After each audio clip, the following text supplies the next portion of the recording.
अब दुनिया में जब भी आप किसी के सहारे जीते हैं, किसी का मत खाइए सर, किसी से अगर 1 रुपये खा रहे हैं तो उसे 2 रुपये खिलाइए, और अगर नहीं खा सकते हैं तो किसी का खाइए भी मत।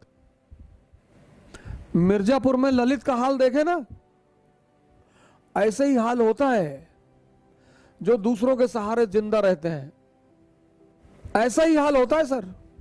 अगर आप किसी पर 1 रुपया नहीं खर्चा कर सकते हैं तो उसका 1 रुपया अपने ऊपर खर्चा मत होने दीजिए। जब तक संभव हो दुनिया में किसी का एहसान मत लीजिए, नहीं तो कल आंख दिखाएगा तो आप गाली नहीं दे पाएंगे।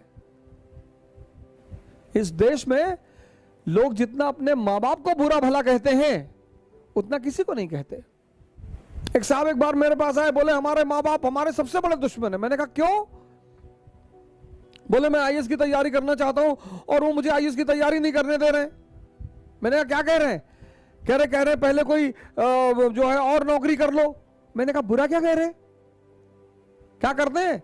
बोले पिताजी हमारे चपरासी हैं। मैंने कहा इतना बड़ा कर दिया, वो एहसान नहीं है? यही एक देश है जहां सांड को भी पाला जाता है। 30-30 साल के लोग मां बाप से खर्चा लेते हैं और लड़कों को तो कोई हक नहीं है। 30 साल उम्र हो गई, पापा पैसा भेज रहे तैयारी करने के लिए, इनको बांध के मॉरिशस भेजो, साउथ अफ्रीका भेजो, इनसे बंधुआ मजदूरी कराओ। 30 साल, हद से हद 25 साल।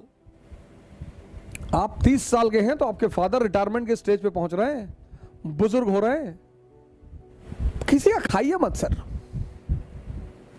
बिल्कुल मत खाइए, नहीं तो किसी दिन किडनी मांग लेगा आपकी। खिलाएगा पिलाएगा, जूता पहनाएगा नाइक का, रेडॉस का। या नेता लोग क्या कहते हैं, भाई है हमारा। नेता के साथ जो 2-4 लोग टहलते हैं, कभी नेताजी से पूछे कि नेताजी ये कौन है? अरे हमारे भाई की तरह है। और किसी दिन ले आके ललित वाला हाल कर दिया। क्योंकि जब तक तुम कमजोर रहोगे तुम्हारा शोषण होगा। तुम किसी भी जाति के हो, किसी भी धर्म के हो, क्या फर्क पड़ता है? जब तक तुम कमजोर हो, जब तक तुम डिपेंडेंट हो, तुम्हारा शोषण होगा। नियम है, नियम है, नियम। पराधीन सपने सुख नहीं, तुलसीदास यही तो कहते हैं। जो दूसरे के अधीन है उसको सपने में भी सुख नहीं है। पराधीन सपने सुख नहीं। एक पक्षी है रैवन, वो बाज के कंधे पे जाके बैठ जाता है, और बाज शाहीन, पक्षियों का राजा है शाहीन, शेर के मुंह से गोश्त निकाल लेता है। शेर जब उसकी आवाज सुनता है तो शेल्टर मांगने लगता है, भागने लगता है। उसके कंधे पे जाके रैवन नाम का पक्षी बैठ जाता है। तो पता है बाज क्या करता है? अपनी उड़ान बढ़ाने लगता है, उड़ान। और जैसे जैसे उसकी ऊंचाई बढ़ती रहती है ऑक्सीजन लेवल कम हो जाता है, रैवन को भागना पड़ता है। अपनी ऊंचाई बढ़ाओ, इतनी बढ़ाओ कि जितने लोग तुम्हें दबाना चाहते हैं उनका दम घुटने लगे, वो खुद ही भाग जाएं।